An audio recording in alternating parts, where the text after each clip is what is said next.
that comment was that 5 for 5 thing they're talking about from 19 to 24. Is that something that you like or dislike?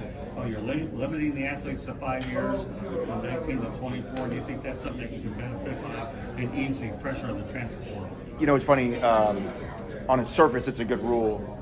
It'd be good for the players, it'd be good for the program, it'd be good for roster management. I haven't given it a ton of thought because I'm waiting for the billable hours to weigh in, as it does with everything else. So, not holding my breath. But it has to start somewhere, right? And so I understand the idea of wanting to grandfather it into every generation that's ever played and give it a 5th year. I don't think that's really practical, but like I said, we'll see what the lawyers and judges, how they arm wrestle over that. If it comes into play, I think it'll be way better for decision making of when guys can play and players not worrying about redshirting to preserve a year of eligibility. You have 5. Coaches know you have 5. You're not worried about, should we put this guy in the game and ruin his prospects for the 2029 season, which is really what is happening right now. So we'll see what happens. But the fact that the 19 to 24 at least puts a number on it where you're limiting it. Because let's face it, we all both know the NIL and the transfer portal have really gotten out of control to a point where it's really insane. Right. A statement or a question? I see what you're saying. Yeah. So yeah, we'll see what they say. Like I said, right now, until the lawyers weigh in, this thing passes. It's not worthy of much more discussion.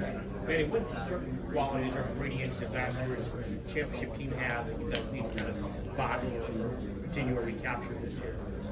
I think the two obvious ones. One, I think over the last 2 years we've been extraordinarily resilient. We have 8 fourth quarter comebacks in 2 years. Pretty massive when you've won 18 games in 2 years. But I think what was unique about last year's team is I think there were 3 moments where our backs were really against the wall. You start off 1 and 2. Internally, we had really, really high expectations. And you're 1 and 2, State's in town, and they're whipping our tail. It's 20-7. We can't stop them. We get the interception on the kind of the bizarre play. We score right before halftime, and that just kind of flipped our guys in the locker room and just came back. We won that game. Won I think 3 or 4 in a row. 3 in a row at that point. The next moment is after the Virginia game in Durham. Just plays awful. Virginia plays great.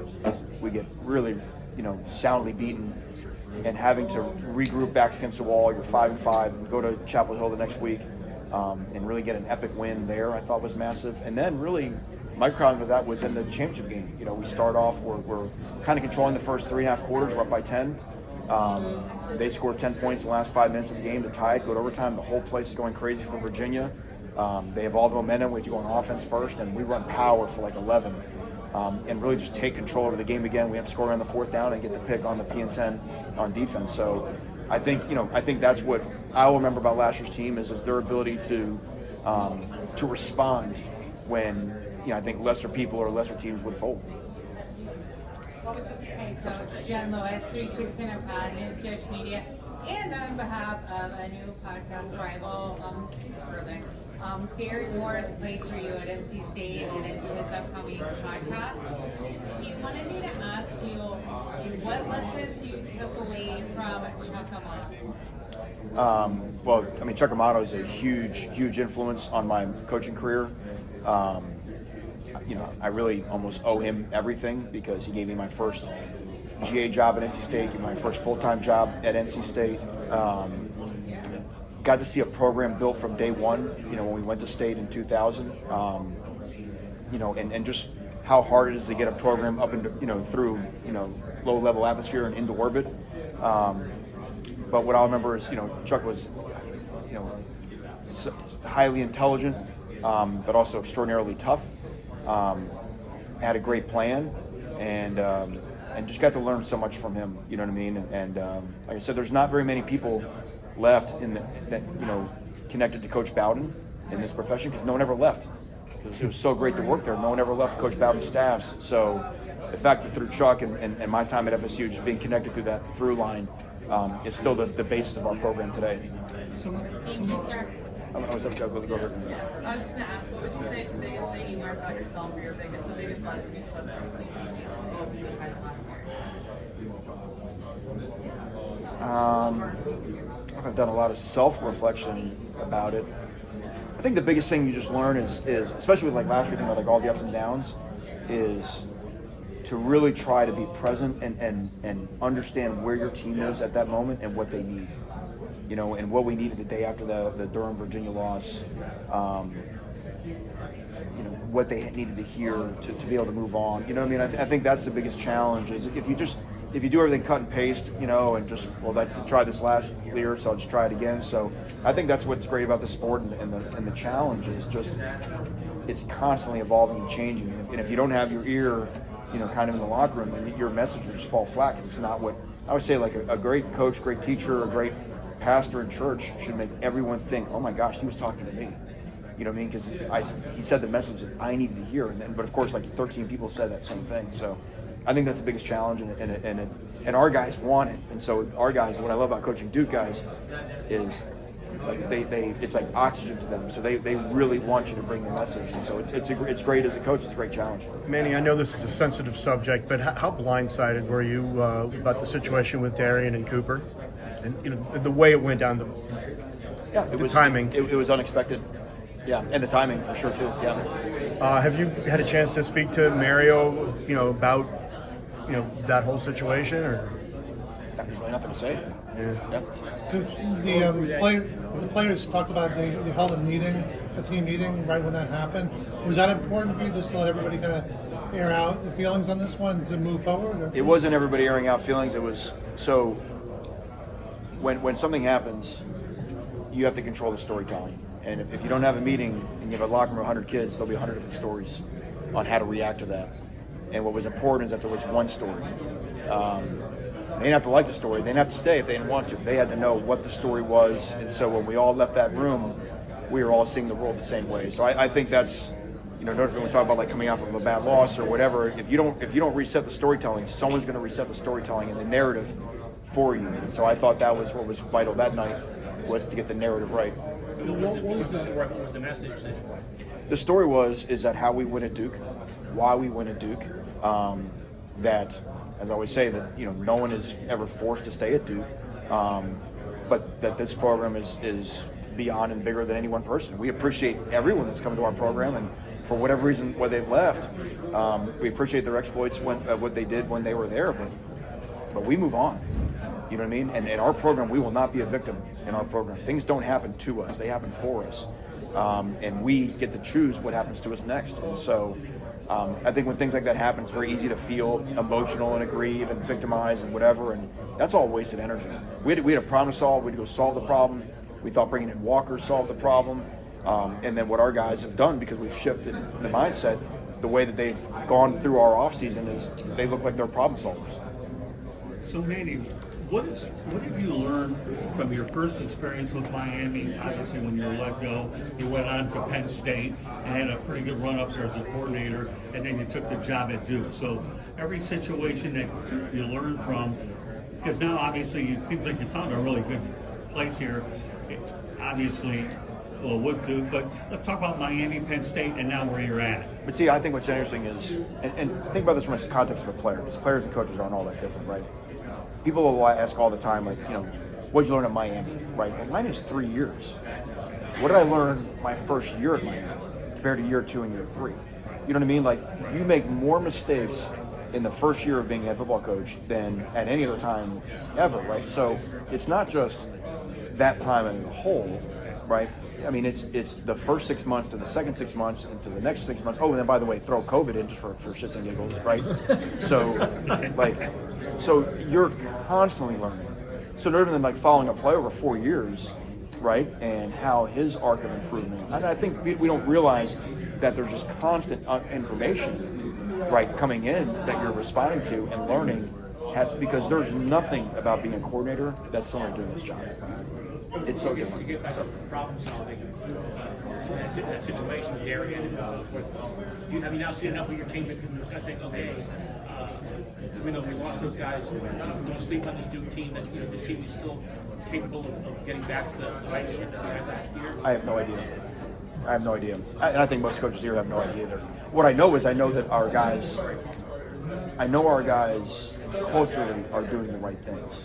I know we're up for the fight, right? But I'll be honest, we didn't know this time last year. No one knew. I mean, no one knows, because we have so many guys in spring ball that either aren't there for spring ball yet because they're still working through the transfer process, or are getting off-season surgery.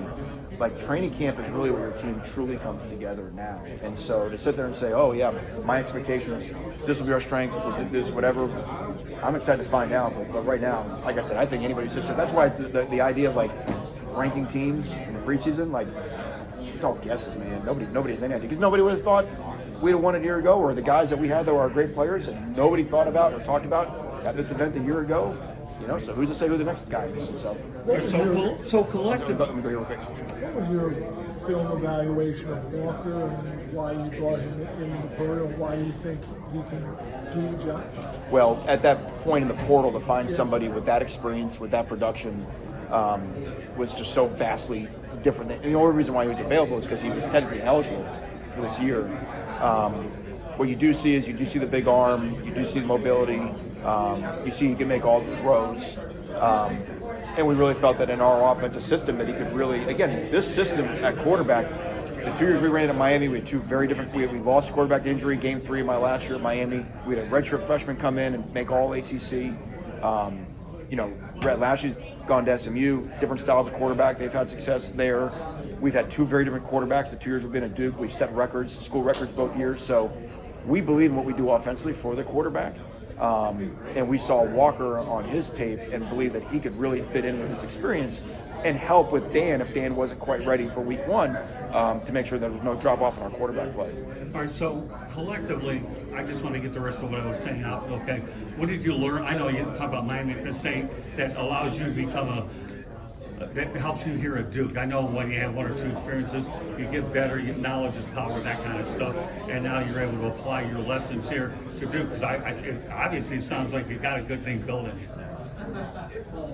So, specifically what I learned? Yeah, I mean, you know, obviously Penn State's a great place to play ball, and Miami, and now here you are at Duke trying to establish your own legacy here with the players and the culture that you're building. Well, this thing is people. It's about people, right? And understanding who you are, understanding who your staff is, you get better at hiring your staff, understanding who your staff is, recruiting the right type of players. But again, like, this is one of those things that nobody cares about. My 3 years in Miami, we had the second most ACC wins. We were second in ACC wins over those 3 years. Now, nobody cares, and I don't care, to be honest. So there was some evidence that there were some things that were going on, despite whatever narrative sense, that there were some things that were actually happening that could give you confidence that if you had that seat again, that it could happen. So like I said, we tell our players the same thing. After a loss, it's never a full catastrophe. There's always some good that, you know, that just didn't show up on the scoreboard. After a win, it's never perfect, right? There's always some bad that just didn't get us beat that day. So I think that's the growth mindset of always trying to find a way to get better. After that meeting, after that trade, the transfer, a lot of guys were talking about that meeting. And a couple of them spoke on the passion that you spoke with that particular meeting. Do you remember the feelings that particular time when you talked to those guys and why you felt convicted to speak the way you had to set that culture for them? Yeah, because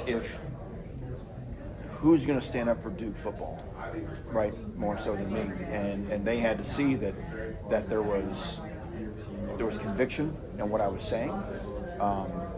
That again, that there wasn't fear, you know what I mean, and that we were going to, you know, we were going to come out on top in this situation. So I don't see another way. To be honest, they'd probably recall it better than I was. I might have been blacked out, to be honest. But it's you know, people want to hear authenticity, and I will assure you that was authentic. Well, you know, Cade Brownson, you know, we feel like he's one of the top hunters in the country. He's been a tremendous weapon, not just in terms of his distance, but and our ability to down balls inside the 10-yard line has been elite the last 2 years. We've got a competition at place kicker. You know, Tom Polino with a lot of experience has walked out of the building. Cosme Salas was our kickoff specialist in that last year. Did a phenomenal job. We have a couple other guys. Gavin Strange is coming in. Ashton Zamani. We feel like we have a good competition in that room, but I like the potential of what we saw. Even the competition in springtime between Zamani and Salas. Jack Yates has done a phenomenal job at long snapper. We lost a long snapper who again, they did a great job for us. So we made a big jump in special teams. It became a real weapon for us. If we're talking about specialists, we got to talk about replacing Samir Hagens as kickoff return. Our kickoff return unit last year was, I think us and Virginia were 1 and 2 in the country. So yeah, we're 2 and 3, whatever. I mean, so in the neighborhood. So we've got some jobs open with all the new skill we have on offense. Even a punt returner with Quayshawn moving on. So finding those guys will be a real important thing in August. One last thing one last thing I just want to ask, because I have to go upstate, okay?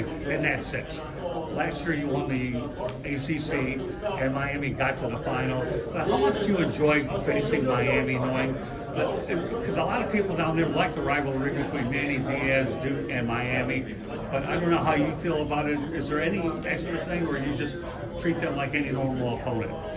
So, yeah, I think my career, right? Like I went to school at Florida State. Right. My first job was at Florida State. Right. And then went from Florida State to NC State. And NC State, we played Florida State every year, beat them 4 out of 6 times. And then went around the horn or whatever. Then went to Miami. Right. Played Florida State 6 times in Miami. Beat them 4 out of 6. 2 and 1 as a head coach. Right. You know what I mean? And then, so I guess my point to you is, as time moves on, you lose connection to the place, like other than the people that are there. So, like I said, we went down there 2 years ago. You know what I mean? So I think that narrative of that first trip has already kind of happened, and so. Well, no, your point's well taken, and that's what you gave me the answer that I was thinking. Yeah. You get it out of the way the first time, it's no big deal going forward. Yeah. So your point's well taken, and all I'll tell you is I hope you have a great year, and I look forward to seeing you down there. Thank you. You got it. What is Virginia Tech getting in James Franklin? Well, I think the first thing that they're getting is they're going to get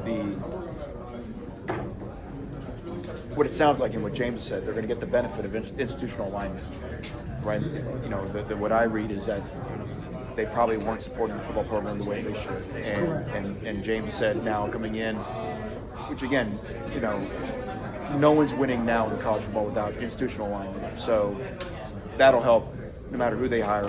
But then to be able to hire someone with his experience, success he's had, he's I would say he's the same guy every day, extraordinary high energy, attention to detail, and then most important, the players like playing for him, and parents like sending their kids to play for him. So I think that helps our league. I think we want, again, rising tide floats all boats. The better we all get, the better we all get.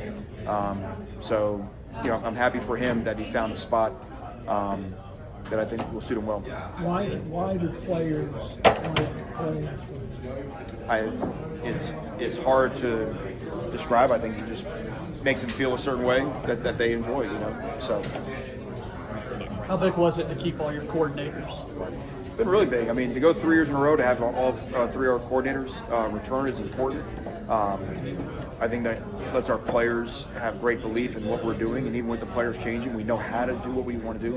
There's evidence that it works, even though we haven't been, elite on both sides of the ball the same year. They know we've had elite special teams, we've had elite offense, we've had elite defense. We just haven't had all 3 the same year, but they know the plan works. They understand the vision, the system. That will be our system on offense, defense, special teams, no matter how long I'm at Duke, no matter who comes and goes. But to have those same voices, and then they're great people. I mean, I just love, Packy and Brewer and Infante. They're just awesome human beings and care about our guys.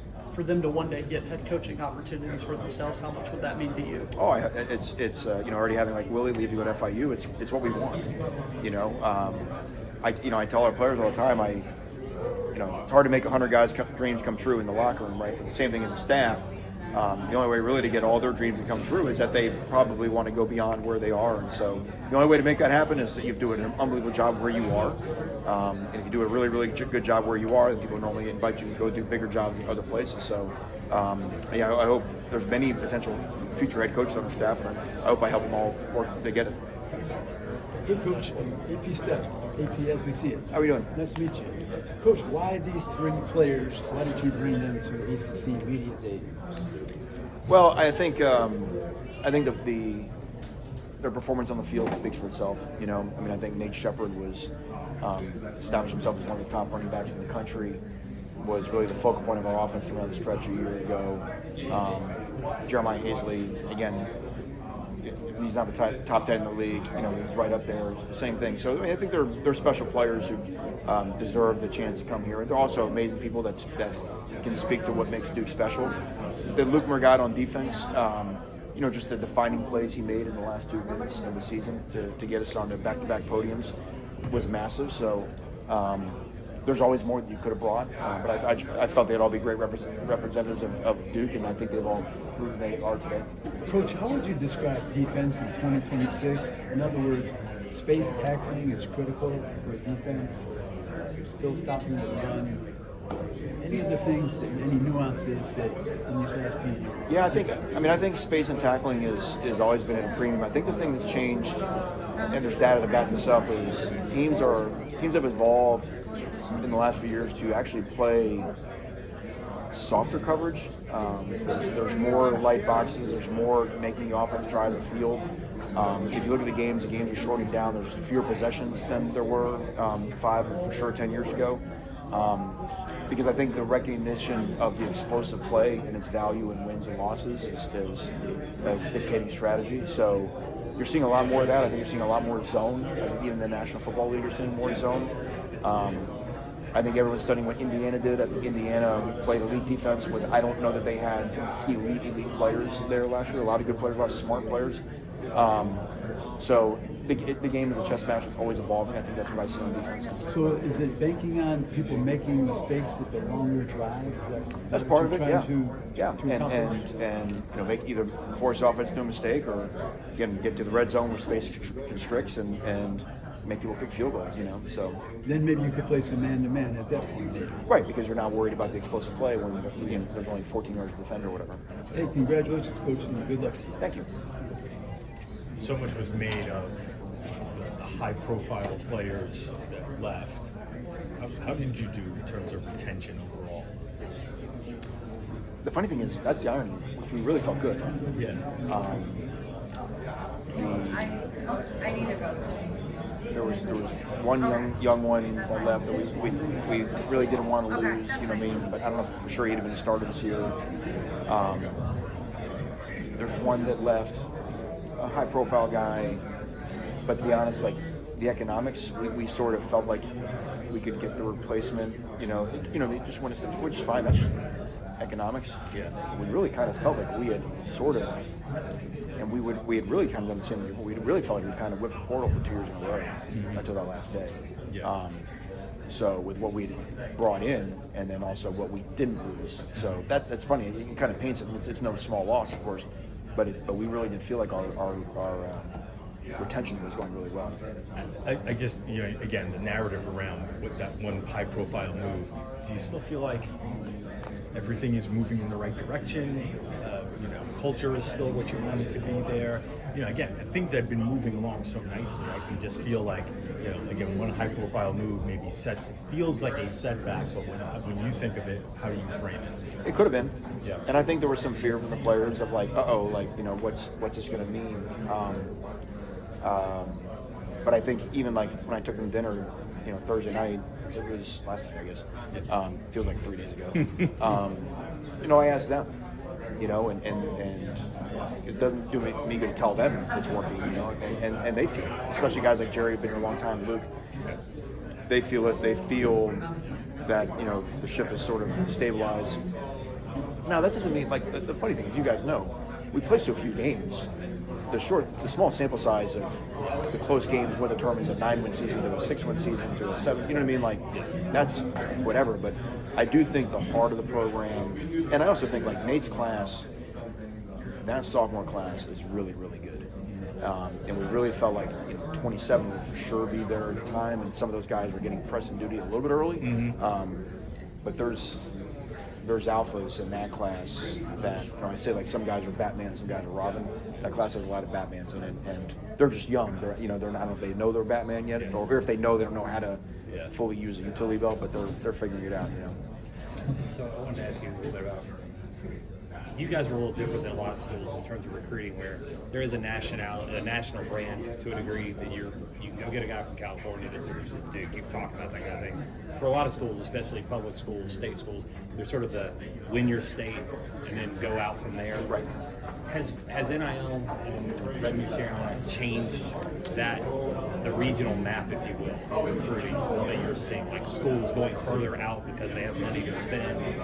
Or, I mean, I don't know how much it would have changed for you in that regard. I'll be honest, I think that's what fundamentally, like the rise of Oregon, like even back to Chip Kelly and like what Urban did at Ohio State of saying we don't need to recruit Ohio kids, we're going to go to Texas and get speed and stop getting our ass kicked by the Southern teams in bowl games. Like the biggest change, actually, because I know the way you think about the sport, the rise of the unofficial visit is what changed college football. Right, because you never used to make a decision to the official visit, and how did you ever go see Oregon? And then when people started getting national tours before official visit season, that's what made the world very, very small. So I don't know. I feel like recruiting at the highest level has been national for a long time. We ironically actually don't want to go, like you said, like we can go get a guy, from out west, but it's still not our plan, because I still think all of that still hurts you in retention. You know what I mean? The kid from California, if he's slightly on the fence, and the kid from Georgia, I think you have a better chance to keep the kid from Georgia than the one who's going to be homesick, across the country. But that's less about, you're not seeing a change with the NIL revenue shares in the last couple of years. That part of, you're not seeing a change with the footprint that way as much as those earlier things you mentioned. But I think it's happening. I think it's been happening, but I think what the money does is the money. So now what happens is that family come visit all the games. Right, so what was a problem about going far away from school? Right? No one can see you play. It's hard for you to get home. Now it's like, here, take that. Oh, okay. All of a sudden, mom and the kids can help you come watch all the games. So that's making the world smaller too. Yeah. So. Last time you were here in Charlotte, you were being one of the ACC champions. How much pressure do you have going into this year? Knowing that you could be back here again in December. It's a fine question, and we don't feel it as a pressure. Honestly, we feel like it's a privilege. The other 16 coaches feel the pressure to get back here. It's proof of concept. It shows that what we're doing works, and if we stay together and do it right, and that we know we can get here and we know we can win, which for Duke is a big deal, because for a long time people would say, oh, you can't win a championship with Duke, and we've proven that to be a falsehood. Yeah, and also your opening game is against Tulane. They got the best of you guys last year in New Orleans. Talk about your season over being at home at Wallace Wade Stadium against a good Tulane Green Wave team. Yeah, that'll be a massive game for us. Full credit to Tulane; they played very well. We played very poorly in that game. Our players will be highly motivated to make that right over the season. Thank you. You got one more big picture. Yeah. Did you know I like the big picture? Yeah, that's right. I figured. In the portal era, the 3-star recruit. Right. Is there a place for those guys as much anymore in the recruiting process? Because if you're a coach and you need to go restock your roster, you could take a chance on a 3-star kid, or you could go get an experienced kid that's played college football versus the high school 3-star kid. I'm saying, have you noticed any change there in that regarding priority? I get that what you're saying is, but if you fully commit to that ideal, you'll always be dependent on the portal, because you won't have young kids coming up to develop. I don't think, like for us at Duke, it doesn't really work, because who we get out of the portal is so limited. We don't want to paint ourselves in that corner of being portal dependent. And again, I'm one of the people, I get to live without looking at. I don't really have stars our guys have. Like I never pay attention. I think all of that is a fallacy. Like when I was in Texas, anyone I offered became a 4-star. So if they were a 3-star, the day I walked out of his high school and told me his offer, became a 4-star. So like the same kid. Right. So I think 3-star is such a broad net that gives you. Those guys can be great guys, can be average guys. Like it's so broad in the bell curve. Well, maybe a borderline, someone that like you're right on the fence about that. Maybe you would have taken a shot. So I think the answer you want is that what we will do is we say never reach.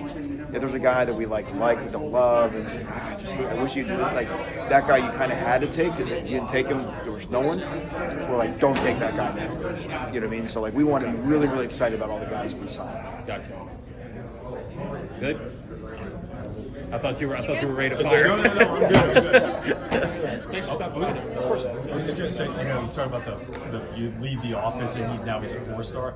So when I met with Elko last year, he's convinced that the worst rated recruits are in Texas. He just thinks that the rating system, for whatever reason, because the kids are super high profile, are all out of whack. Now I don't know if that's true. I don't know the data behind it. I'd like to find out. But he considers he's like the ratings are crazy. After I worked at Texas, I went like 10 years before I even let somebody evaluate a defensive football player from the state of Texas. I'm like, I'm never going to look at a defensive player from that state ever again. There you go. So, all right. It was interesting, like Steve Logan used to say, he would recruit someone at ECU, they were a 2-star guy. As soon as Mac Brown or somebody called from Carolina, they all instantly became a 4-star. Of course, well, also because Mac would call the recruiting guys and tell them to bump up the stars. Yeah, there's that. Everybody knows that. Hey Manny, I want to thank you for the class that you exhibited